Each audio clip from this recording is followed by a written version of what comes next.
ম্যাডামদের সাথে কথা বলেছি, তারাও বলেছে এটা কিভাবে হয়েছে তারা জানেন না। তো সব কিছু মিলিয়ে ঘটনার সত্যতা আছে। আপনারা প্রপার ইনভেস্টিগেশন আপনারা আপনাদের জায়গা থেকে করবেন।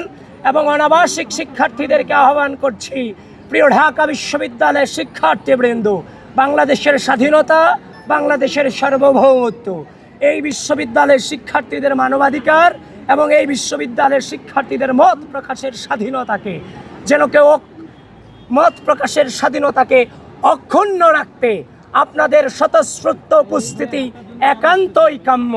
প্রিয় অনাবাসিক শিক্ষার্থীবৃন্দ, যে যে অবস্থায় আছেন আপনারা ঢাকা বিশ্ববিদ্যালয়ের কেন্দ্রগুলোতে চলে আসেন, ভোটাধিকার প্রয়োগ করেন।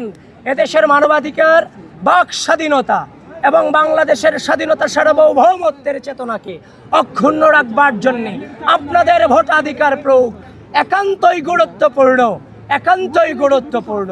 আবারও বলছি, অনাবাসিক শিক্ষার্থীবৃন্দ, আপনারা ভোট প্রয়োগ করতে দ্রুত চলে আসুন। যারা কি অভিযোগ করেছে আমি আপনাদের সামনে বলছি,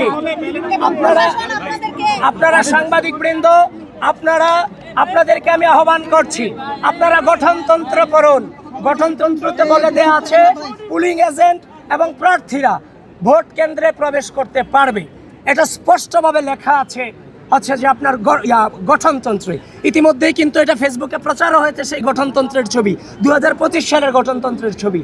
অনিয়মের অনেক অভিযোগ আমরা করতে পারতাম সকাল থেকে, যেমন আমাদেরকে প্রপারলি পরিচয় কার্ড আমাদেরকে দেওয়া হয়নি। হল বুথগুলোতে দু একটা বুথে আমি প্রবেশ করতে পেরেছি, বাদবাকি সবগুলোতে আমাদেরকে এতিমের মতো কেন্দ্রের সামনে দাঁড় করায় রাখা হয়েছে। একজন ভিপি হিসেবে ভিতরে কি হচ্ছে তার তো তদারকি করার দায়িত্ব আমার আছে, সেটা তো আমাদের দায়িত্বের মধ্যে পড়ে, স্বচ্ছতার নিশ্চিতকরণের ক্ষেত্রে। তো সুতরাং যারা আমার বিরুদ্ধে এই ধরনের অভিযোগ করেছে এবং যারাই যে গঠনতন্ত্র না পড়ে এই সংবাদটা যারা ঢালাওভাবে প্রেসার করেছেন, আমি আপনাদের আহ্বান করব, এই জুলুমগুলা করা উচিত নয়। কারণ যখন আপনি এগুলো করে ফেলেন, এগুলোর ক্লারিফিকেশন দেওয়ার পর আগেই চরিত্র হনন করে ফেলা হয়। সুতরাং এখনো পর্যন্ত সজ্ঞানে এই নির্বাচনকে সর্বোচ্চ সহযোগিতা করে যাচ্ছি। কোনো প্রকার বাধা তো দূরের কথা, বিন্দু পরিমাণ যে আপনার আচরণবিধি লঙ্ঘনের চেষ্টাটুকু আমরা করছি না।